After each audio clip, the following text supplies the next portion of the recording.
يا حبيب السلام عليك صلوات الله عليك مرحبا مرحبا يا نور العين مرحبا مرحبا جد الحسين مرحبا مرحبا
صل على محمد. اللهم صل عليه.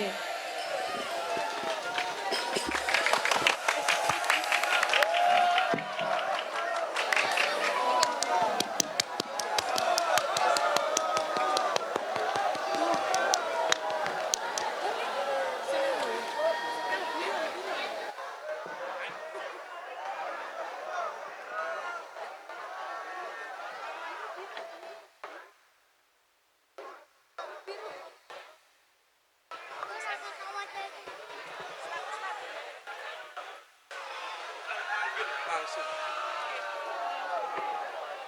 mahal.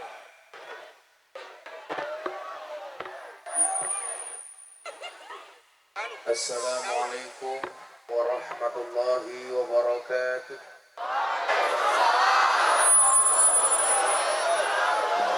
Alhamdulillahi rabbil alamin wa kafa. Salatu wassalamu ala sayyidina Muhammadinil Mustafa wa ala alihi wa sahbihi ahli sidqi wal wafa. Rabbi israh li sadri wa yassir li amri wa hlul 'uqdatam min lisani yafqahu qawli. Amma ba'du. Innallaha malaikatahu yusalluna 'alan nabi ya ayyuhalladzina amanu sallu 'alaihi wa sallimu taslima. Sallu 'ala nabi Muhammad. Sallu 'ala nabi Muhammad. Allahumma shalli salatan kamilatan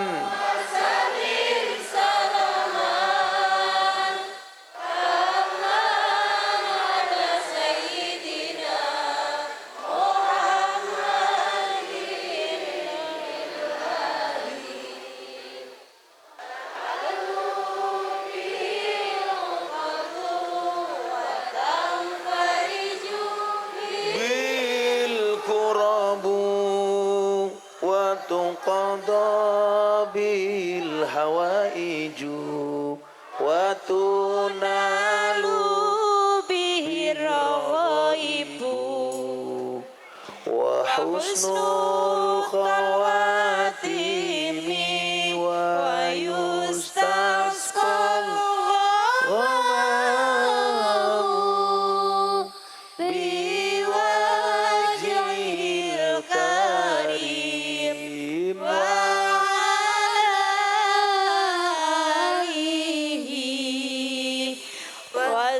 wasabihim fi kulli lamhati wa nafasi bi'adabin kulli ma'lumillah. Dibaca bareng-bareng. Bismillahirrahmanirrahim. Bismillahirrahmanirrahim.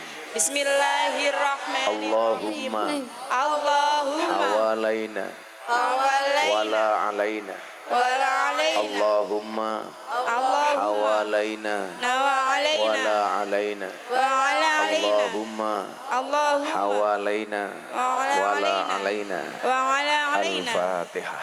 A'udzu billahi minasyaitonir rajim. Bismillah.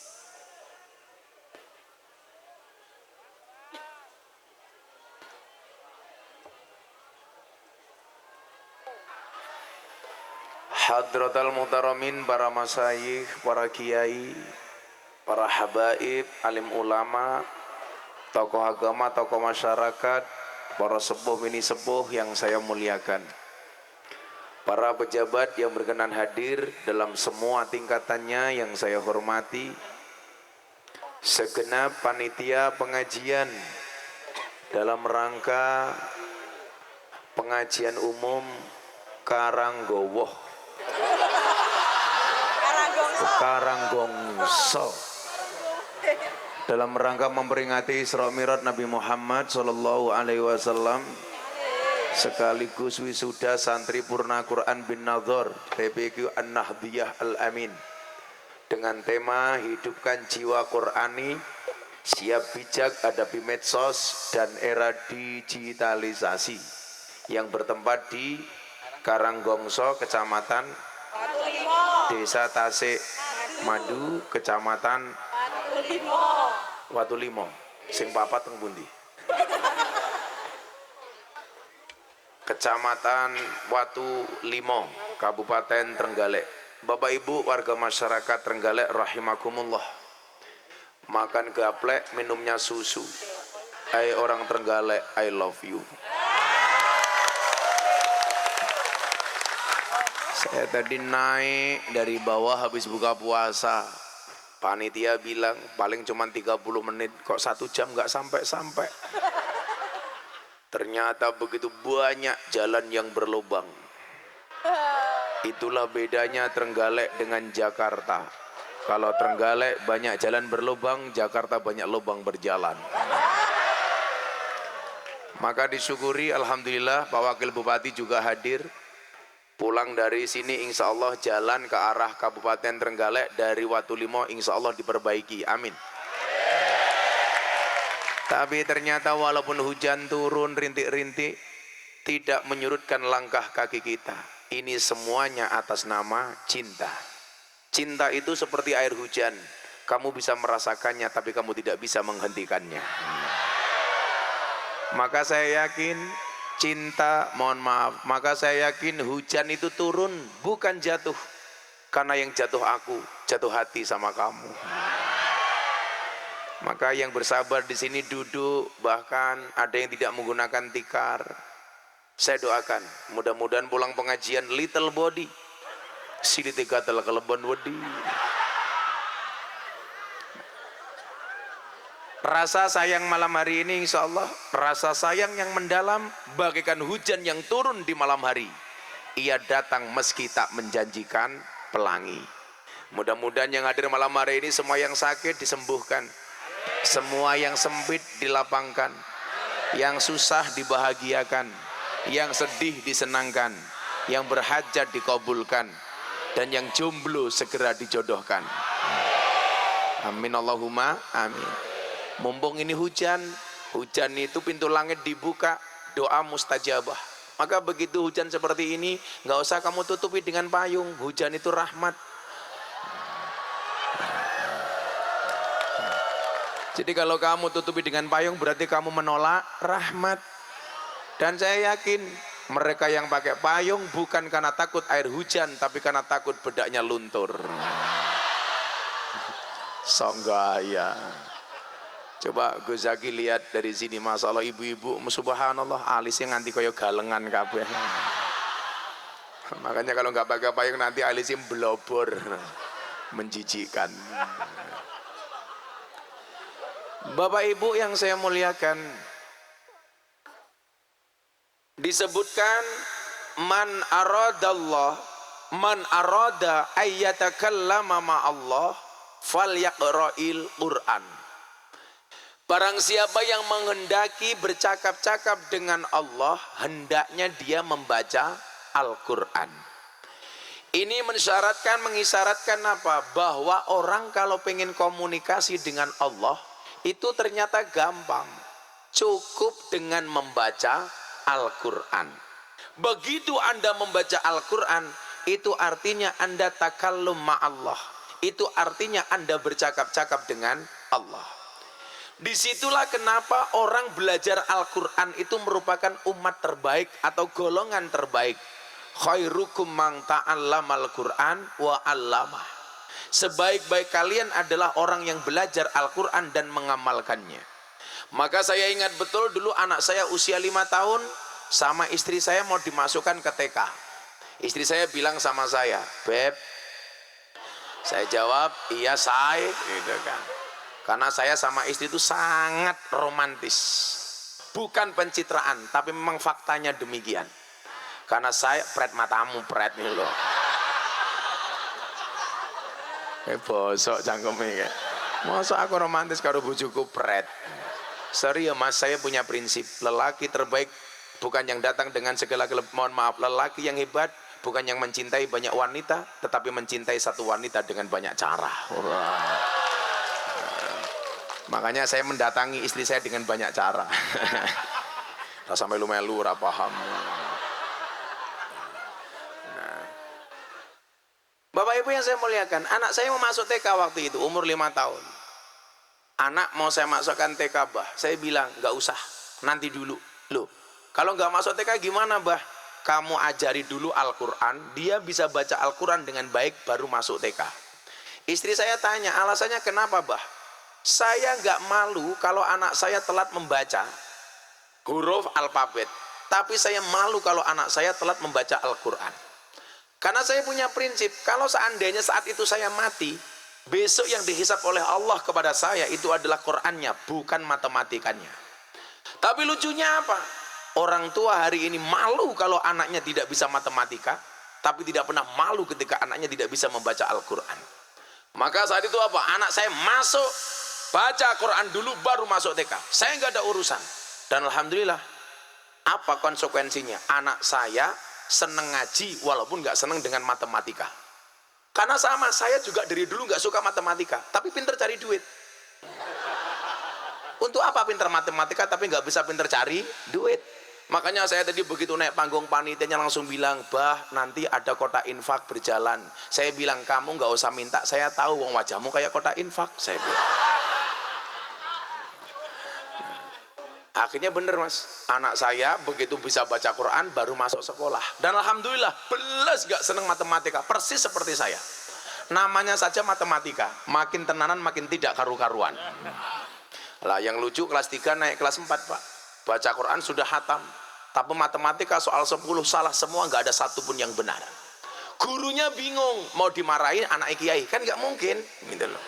Akhirnya gurunya telepon saya, Gus, izin, boleh nggak saya memberikan nasihat kepada anaknya Gus Miftah? Kenapa? Kemarin mengerjakan soal matematika, soal 10 salah semua, nggak ada satupun yang benar. Saya bilang, Pak, silakan datang ke pondok. Saya juga pengen tahu apa penyebab anak saya salah semua. Anak saya ditanya, Mas Adki, kenapa kemarin mengerjakan soal matematika, soal 10 nggak ada satupun yang benar? Anak saya jawab, mohon maaf Pak Guru, kenapa semua salah nggak ada yang benar? Karena kebenaran itu hanya milik Allah. Betul nih, lanjutkan aku. Nah, meledak matamu meledak. Iki cilok, kau masa pengajian meledak gitu. Gue suwe-suwe langsung nyanyi begitu sulit, lupakan silit. Nah, yang saya maksudkan apa? Bahwa dikatakan mayuridillah bi khairan yufaqihu fiddin. Indikasi seseorang itu baik ternyata bisa dilihat dari ukuran agamanya. Artinya apa? Kalau kita ngomong agama Islam berarti berbicara Quran. Kalau Anda pengen baik, kuncinya satu, berapa? Pelajari Quran. Kenapa? Karena fungsi Quran itu adalah hudal linnas wa bayyinatin minal huda wal furqan. Quran itu sebagai apa? Petunjuk. Artinya apa? Kalau Anda jadi pejabat kayak wakil bupati, paham Al-Quran, insya Allah akan jadi wakil bupati yang baik. Ciri-ciri wakil bupati yang baik, ada kiai ngaji, makan jeruk. Lah, ini ciri wakil bupati yang baik.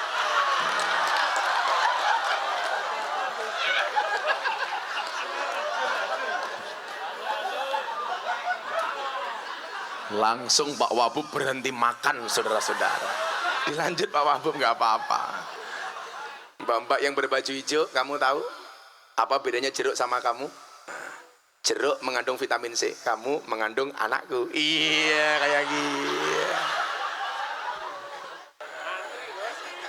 Kalau mau saya banyak yang antri, tapi sorry, saya tipe suami yang setia. Saya harus ngomong setia karena direkam kamera. Konangan bojoku mudar aku, Pak. Gimana Pak Wahub, jeruknya enak Pak Wahub? Kecut Gus, kecut cangkemmu. Hudalinas sebagai petunjuk. Mau jadi wakil bupati yang baik gampang, cukup jadikan Al-Quran sebagai pedoman. Mau jadi polisi yang baik, ada Pak Kapolsek di sini. Halo Pak Kapolsek. Namanya Pak siapa Pak? Suyono. Sunya di depan apa di belakang Pak? Lu beda loh. Kalau di depan Suyono, kalau di belakang Yono Su, ngono ki beda.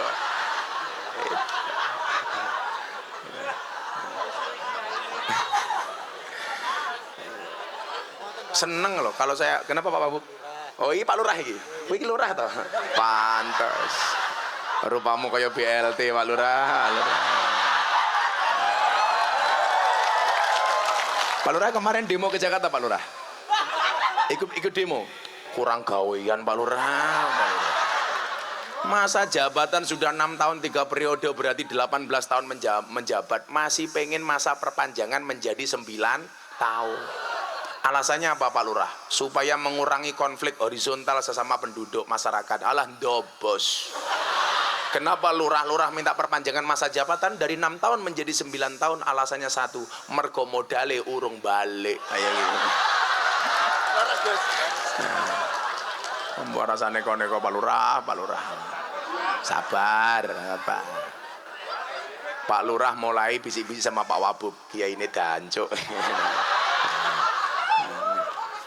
Nah, kalau kemudian Al-Quran ini menjadi imam, jangankan kita memahami. Coba Anda baca, wa idza quri'al Qur'an fastami'u lahu wa ansitu la'allakum turhamun. Ketika dibacakan Quran, fastami'u, maka dengarkan. Wa ansitu, diam, la'allakum turhamun, maka kamu akan menjadi orang yang dirahmati. Kita mendengarkan saja Pak Kapolsek, itu sudah rahmatnya Allah. Makanya jangan sampai ketika ada pengajian dibacakan Quran sebelum pengajian hanya dianggap sebagai formalitas. Jangan hanya dianggap sebagai komplit-komplit. Makanya saya tersinggung berat ketika ada qori'ah baca Quran viral di medsos gara-gara disawer jilbabnya diselipin uang. Kita itu sering kadang-kadang memberi tapi jadinya menghina Pak. Kita itu sering ngasih tapi jatuhnya seolah-olah menghina. Termasuk video yang viral cewek Nadia qori'ah membaca Quran. Ada yang nyawer, uangnya diselip-selipkan di jilbabnya. Pertanyaan saya, ini mau menghormati atau menghina? Saya, mohon maaf Mas Zaki, saya itu dari dulu biasa ndarek ke kiai. Kalau saya ikut kiai, kiai saya ngaji, kok panitia ngamplopi salam tempel kepada kiai, dipamer-pamerkan di hadapan jamaah, bagi saya itu bukan penghargaan. Tapi bagi saya itu adalah penghinaan. Makanya kalau saya ngaji di Mabes Polri, ngaji sama pejabat dan sebagainya, saya nggak pernah mau nerima amplop.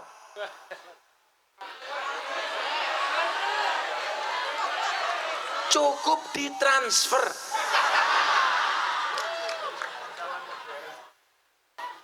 Mohon maaf Pak Wabu, Pak Lurah, Pak Polisi, kita semuanya berada di atas panggung yang sama, tapi dengan amplop yang berbeda. Jenggotmu mung telu gitu Pak Campak. Jenggot mung telu tok iki lho. Malah kaya wedhus Pak Lurah, Pak Lurah. Jenggot mung telu jelantir ngene tok. Nah di era sekarang ini mohon maaf, banyak orang hanya menjadikan Al-Quran itu aksesoris. Pantes-pantes HP-nya dikasih aplikasi Al-Quran. Kemarin saya pengajian di Brebes, ada yang tanya begini, Gus, dosa nggak kita bawa HP ke dalam toilet kalau di dalam HP-nya ada aplikasi Al-Quran? Boleh nggak kita bawa HP-nya? Saya jawab, boleh asalkan aplikasi Qurannya tidak dibuka.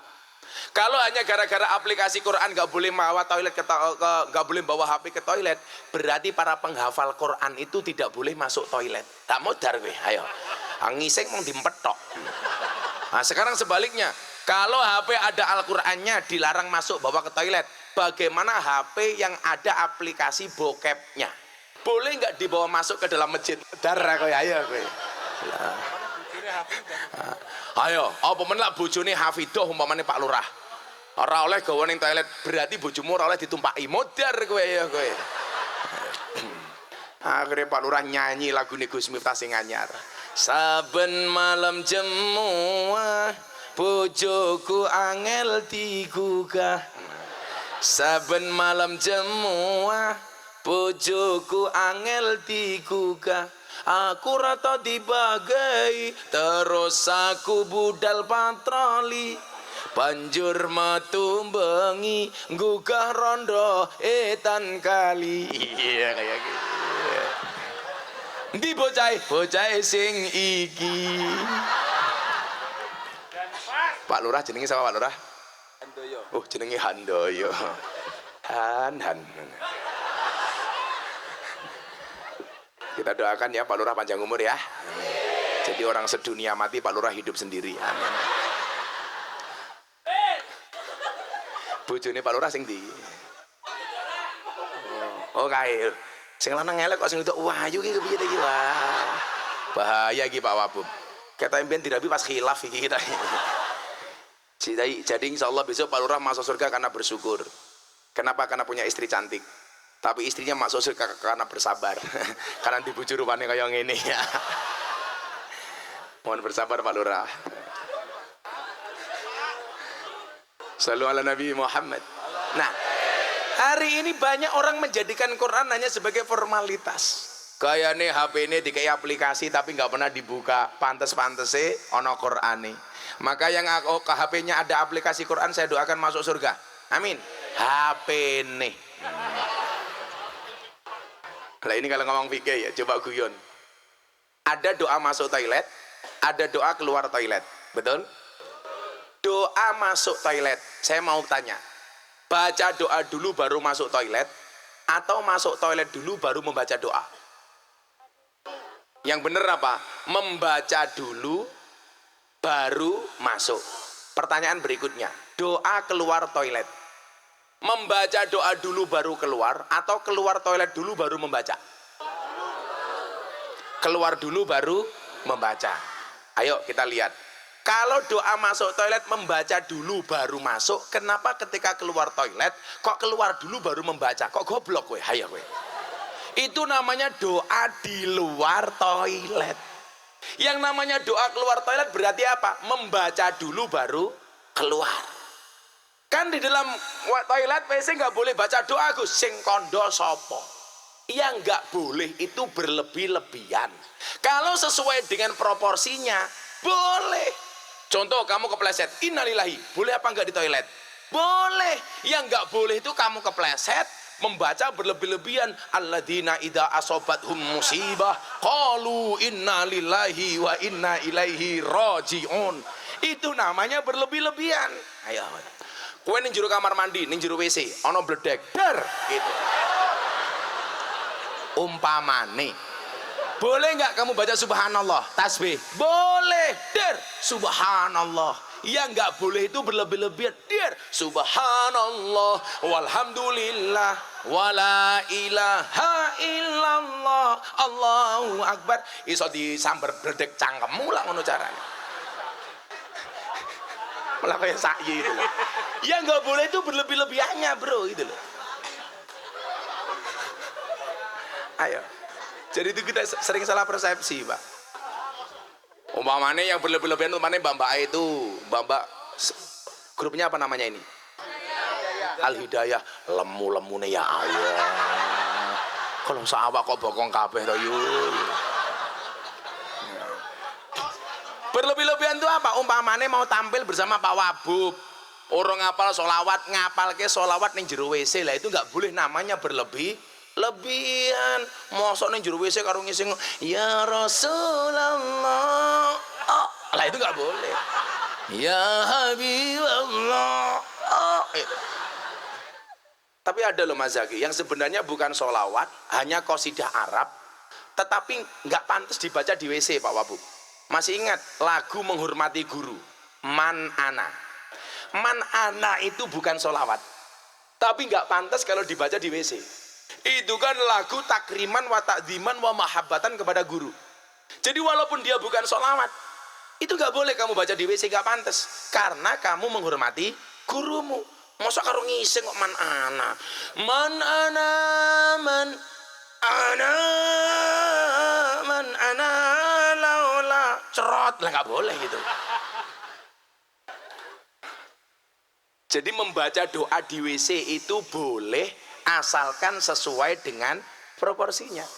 Wong kepleset bocor innalillah kan boleh Pak Lurah. Set innalillah boleh, daripada misal dancok lah itu malah nggak boleh gitu loh. Saya mohon izin Pak Wabub, berulang kali saya bilang saya harus sering ngomong dancok. Kenapa? Dalam rangka mempertahankan kearifan lokal.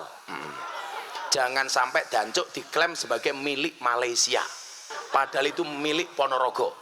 Lah kenapa saya harus sering ngomong dancuk? Supaya tidak diaku-aku oleh Malaysia.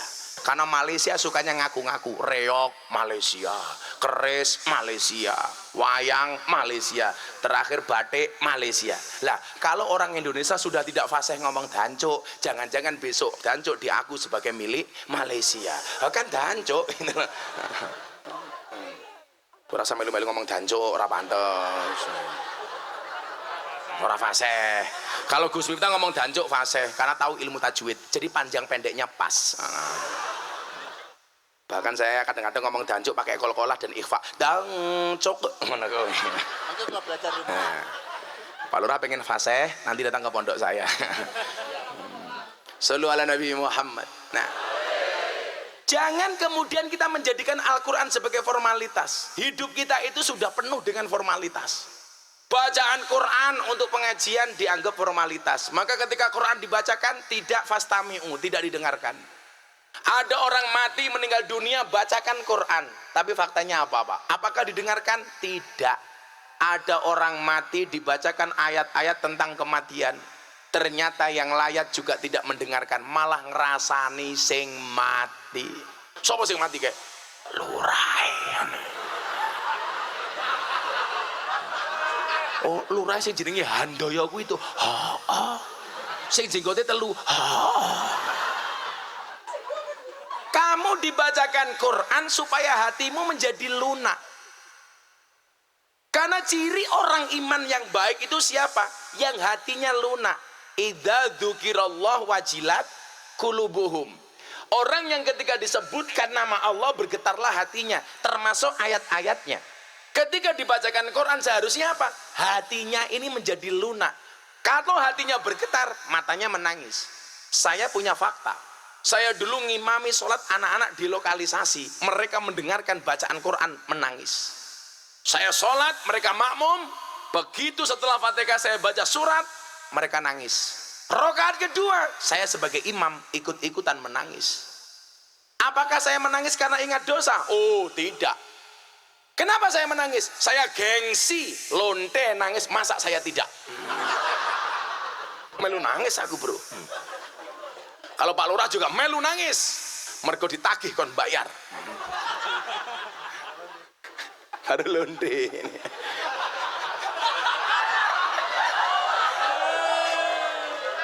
Sumpah Bu Lurah hanya guyon, hanya guyon. Padahal ya faktanya ya seperti itu. Jadi ini formalitas Pak.